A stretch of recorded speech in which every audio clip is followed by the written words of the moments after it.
So welcome back to channel, this is our new blog. Last blog में हमने खत्म किया था काउंटिंग का part of our book labour laws in India, उस बारे में पढ़ रहा हूँ। और अभी टॉपिक चल रहा है the employees state insurance act 1948। इसको ख़त्म करेंगे आज के सेशन में एंड इसके बारे में सारा कुछ पढ़ लेंगे इस ख़त्म करने के बाद।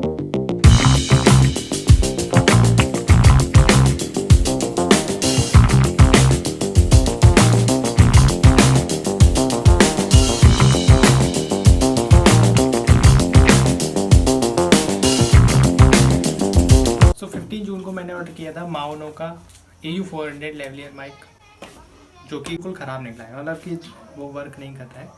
तो मैंने ट्राई किया उसे, लेकिन वो वर्क नहीं करता है। रिटर्न नहीं था तो एक्सचेंज करने का ऑप्शन था, तो एक्सचेंज के लिए डाल दिया। एक्सचेंज के लिए डालने के बाद अगले दिन शाम को ही मैसेज आता है कि आपका जो रिटर्न है, जो पिकअप है, वो कैंसिल कर दिया है, और मतलब पिकअप नहीं किया, तो बस वहाँ पे कैंसिल हो जाता है। फिर से मैंने रिटर्न के लिए डाल दिया कि चलो देखते हैं, एक और आकर के देख लेते हैं, मतलब एक्सचेंज के लिए। एंड एक्सचेंज के लिए था, फिर से वही हुआ, फिर से उसने कैंसिल कर दिया जो डिलीवरी बॉय था। फाइनली फिर मुझे कस्टमर केयर पे कॉल करना पड़ा। तो अमेज़ॉन के कस्टमर केयर पे कॉल किया और उन्हें समझाया मैंने सारी बात कि आखिर क्या क्या हुआ है, कि ऐसे ऐसे मैंने पिकअप डाला एंड ऑल दैट, और पिकअप कैंसिल हो गया। तो उन्होंने बात समझ के कह दिया कि ठीक है, हम रिक्वेस्ट डालते हैं, और अब अगर अब तो उसे आना ही पड़ेगा, मतलब जो डिलीवरी बॉय है अब उसे पिकअप करना ही पड़ेगा, उसके पास कोई रास्ता नहीं होगा।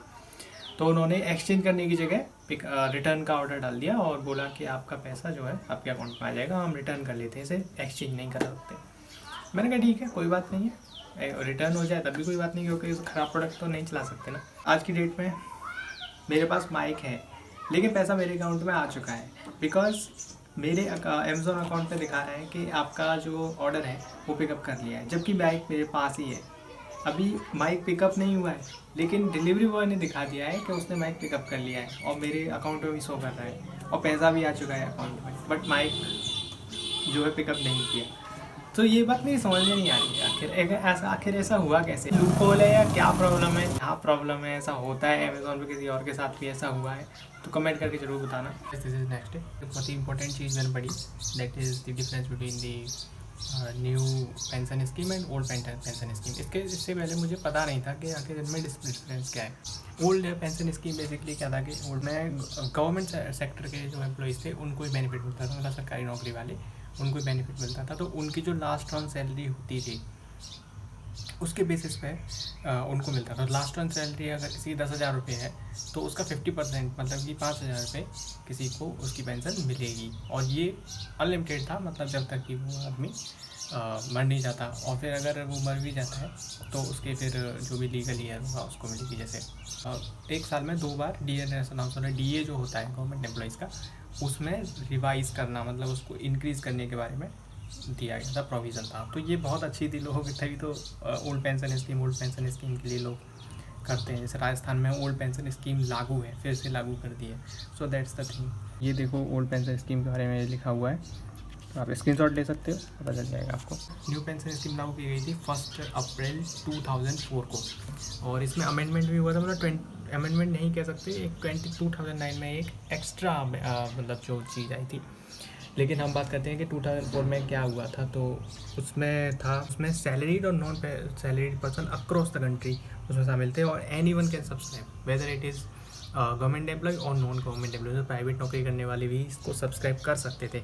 और इसमें एक बहुत बड़ा चेंज किया गया था कि जो पैसा था वो पैसा अब विभिन्न मार्केट में लगाया जाएगा। पहले वो मार्केट में ही लगाया जाता था, वो सरकार के ऊपर एक लायबिलिटी होती थी, लेकिन अब वो मार्केट में लगाया जाएगा, उससे रिटर्न आएगा, उसके हिसाब से अब जो एम्प्लॉय की सैलरी होगा उसका 10%, और जो एम्प्लॉयर है, मतलब जैसे गवर्नमेंट है तो गवर्नमेंट, और अगर कोई और है एम्प्लॉय जो प्राइवेट नौकरी करते हो तो उसमें उसका 14% एम्प्लॉयर को डालना होगा।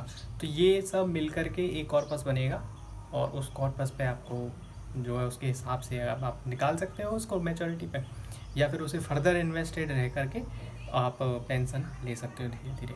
तो वो आपकी चॉइस है कि आपको एक साथ पैसा लेना है, या फिर इन्वेस्टेड रह करके आपको फिर उसमें से पेंशन लेनी है। So that's the thing. और इस मेजर चीज़ ये है कि इसमें डिफेंस पर्सनल शामिल नहीं है, बाकी सब शामिल है। तो अनऑर्गेनाइज सेक्टर वाले लोग भी, इवन जो डेली वेजेस वर्कर होते हैं वो भी इसमें इन्वेस्ट कर सकते हैं अपनी अकॉर्डिंग, जो भी उनका मतलब लेवल है उसके अकॉर्डिंग इसमें एनपीएस में इन्वेस्ट कर सकते हैं। That's the thing. ये डिफरेंस मुझे अब पहली बार पता चला, वैसे मैंने इससे पहले ध्यान दिया था कि ओल्ड पेंशन स्कीम और न्यू पेंशन स्कीम में क्या डिफरेंस है। आपको कौन सी पसंद है कमेंट करके बताओ, ओल्ड पेंशन स्कीम या न्यू पेंशन स्कीम, कौन सी पसंद आई। न्यू पेंशन स्कीम एनआरआई के लिए भी खुली हुई है, पहले वो और ओल्ड पेंशन स्कीम सिर्फ गवर्नमेंट एम्प्लॉइज़ के लिए होती थी।